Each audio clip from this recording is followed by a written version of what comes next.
ऋतिक रोशन साहब के साथ काम किया, oh my God, it's a dream come true for a lot of people.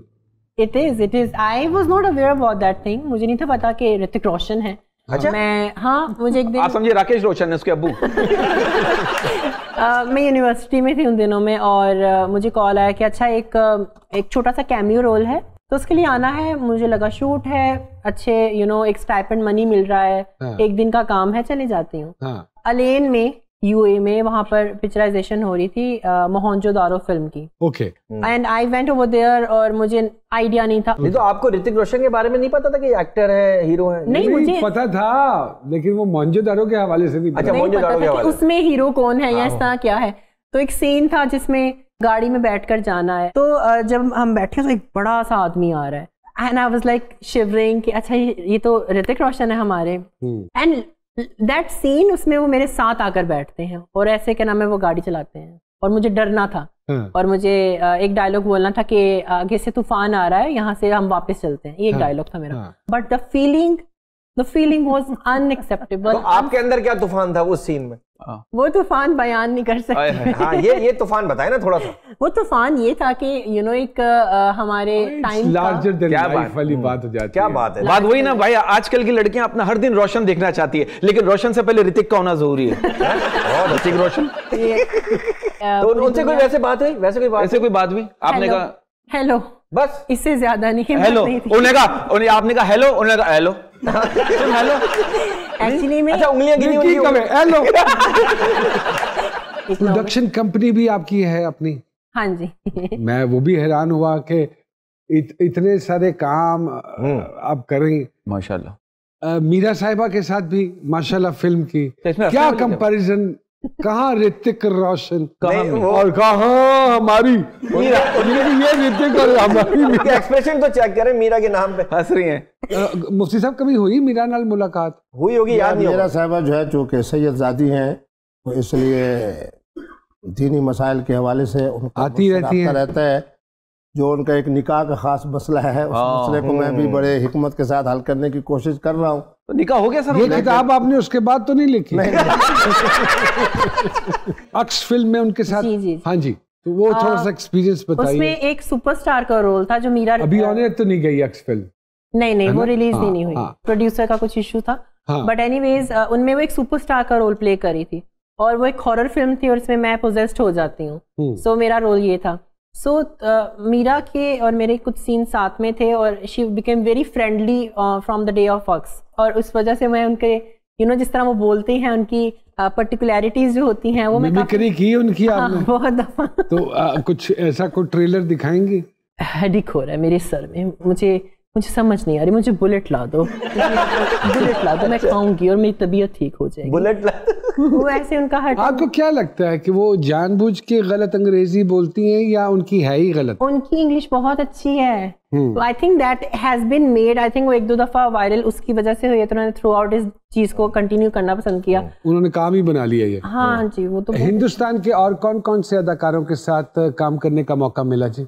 एक फिल्म आई थी स्ट्रीट डांसर जी, उसमें वरुण धवन थे, श्रद्धा कपूर थी और उनका एक गाना था जो दुबई में शूट हो रहा था मिर्दिफ में। सो उसके अंदर I was there. Remo D'Souza उसको डायरेक्ट कर रहे थे। अरे वाह वाह। और उसके अंदर मैं उसमें वो एक डांस नंबर था, तो मैंने उसमें डांस किया है उस सॉन्ग में। So they are very very friendly people. बातों का सिलसिला जारी है, लेकिन वक्फा बहुत जरूरी है। एक छोटा सा वक्फा।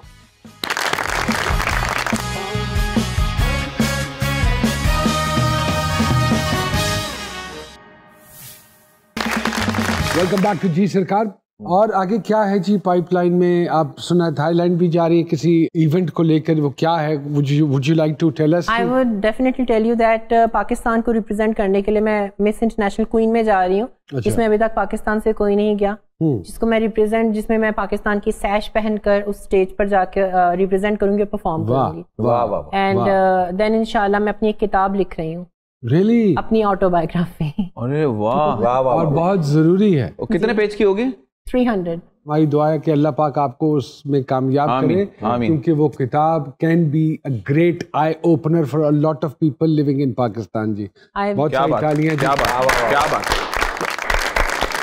I was the first a trans girl who got the title of Miss Pakistan in the history of Pakistan. Okay. So अभी बहुत अच्छी मेरी एक प्रेसिडेंट है सोनिया अहमद, मेरी बहुत फेवरेट भी हैं. उन्होंने मुझे बहुत मोटिवेट किया, ग्रूम किया, गाइड किया, एंड लॉट ऑफ जितने भी ये नेगेटिव पर्सपेक्टिव होते हैं या जितने भी सारे तंज और मजाज के लोग होते हैं, उन्होंने तो बहुत कमेंट्स किए ऑन सोशल मीडिया. आपका मतलब ये है कि they never took you seriously? They don't want to take serious things which is related to gender dysphoria. हाँ. Gender dysphoria एक ऐसी टर्म है जो हमारे पाकिस्तान में अभी तक प्रॉपर्ली इंट्रोड्यूस नहीं. और मेरे ख्याल में बहुत सारे लोगों को इसका मतलब भी मालूम नहीं होगा. अगर आप इसकी वजाहत कर देंगे तो हमारे लोग बहुत सारे एजुकेट भी हो जाएंगे. I would love to do that. Actually में कुछ ऐसे बच्चे होते हैं जो पैदाइशी तौर पे जेंडर डिस्फोरिया का शिकार होते हैं.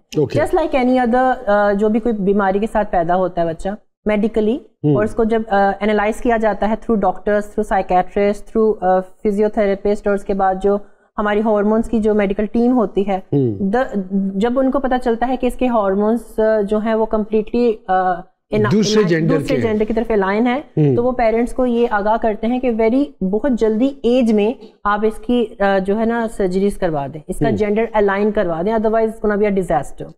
वो फिर पेरेंट्स जो हैं, क्योंकि हमारा जो मुआशरा है, सोसाइटी है, उससे डर जाते हैं और वो उसकी वजह से वो कदम नहीं उठाते और वो फिर स्टेप बैक कर देते हैं, जिसकी वजह से फिर बच्चे को कल को जब जवानी आती है तो उसको अबेंडन भी कर दिया जाता है, घर से भी निकाल दिया जाता है, और फिर वो जो हमारा जो टिपिकल ख्वाजा सरा सिस्टम है जिसका मैं हिस्सा नहीं हूँ, उसमें इंडल्ज कर दिया जाता है.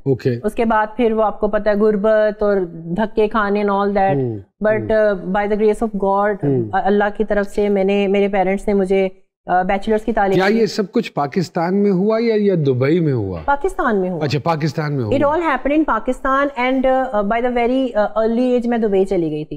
मैंने वहां पर जाके अपना हाई स्कूल किया, OA लेवल्स किया, बैचलर्स किया. और मेरे ख्याल में वी मस्ट से कि credit goes to your family, जिन्होंने ये एक्सेप्ट की चीज और इसके लिए कदम उठाया. बहुत सारी तालियां. क्या बात. ऐसे क्या हिम्मत पेरेंट्स के लिए सलाम है सर, जिन्होंने बाकायदा आपका साथ दिया. सब वाले से जी सल्यूट गोज टू देम. ये भी निज़ाम इलाही का ही हिस्सा है, ये कोई आउट ऑफ वो घर से निकाल देते हैं, सिग्नल पे खड़े हो जाते हैं, उससे बेहतर है कि आप उन्हें सपोर्ट ही करें. और जैसे वो एक्सप्लेन कर रही हैं कि गुर्बत का शिकार हो जाना, जॉबलेस रहना सारी जिंदगी, वो अचीवमेंट्स ही ना हासिल कर पाना जो उनके मुकद्दर में है. अच्छा, सॉरी.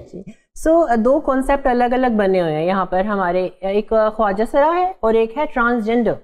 ट्रांसजेंडर्स आर नॉट ख्वाजा सरा. I agree, I know. They are transsexuals. बिल्कुल ठीक है. They are third gender. तो ये एक कॉन्सेप्ट है, पर हमारे माशरे में सबको ट्रांसजेंडर ही समझा जाता है, बिकॉज ये नहीं है. जी बिल्कुल, शऊर नहीं है. शऊर नहीं है. मुफ्ती अब्दुल कबीर खान साहब हमारे साथ मौजूद हैं और शायरा राय साहब हमारे साथ मौजूद हैं. एक छोटी सी ब्रेक लेते हैं और ब्रेक के बाद दोबारा आपकी खिदमत में हाजिर होते हैं.